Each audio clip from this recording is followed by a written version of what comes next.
won the double.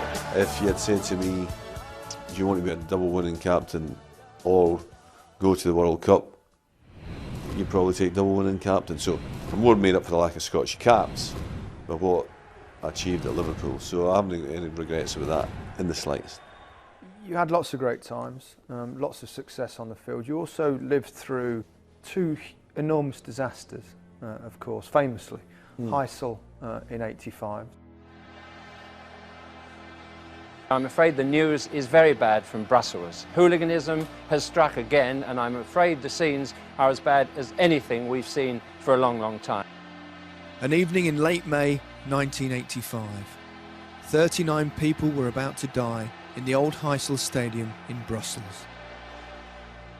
My father had gone to the 3 previous European Cup finals. Wembley was fine. Paris, if you're a mile away from the ground, you didn't have a ticket, they were hitting you on the head. Rome was the same. Heysel, every man and the dog was getting in there. My dad said he went with his ticket, he said no, he went in with the ticket. There was nobody at the turnstiles. We go on the pitch at 10 to 6, I think it was, to go to the Liverpool fans. There's a kids game on the pitch, we had to go on the pitch to go to them because they're throwing missiles at us, Juventus supporters. So I picked one up, and I remember saying to Alan Kennedy, nobody brings that into the stadium. And he says, that is the stadium.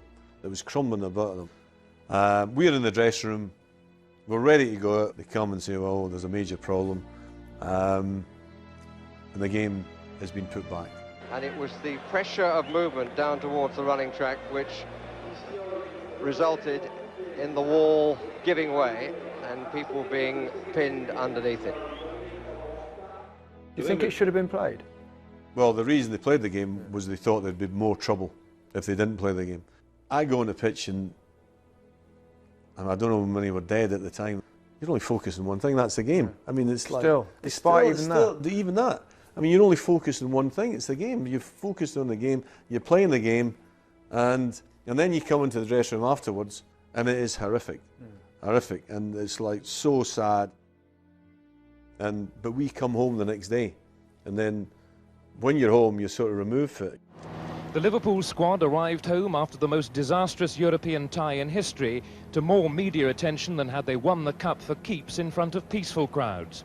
Flags were flying at half-mast out of respect for the dead, and it seemed in shame as well. Could football ever go more tragically wrong than this? In very different circumstances, it could.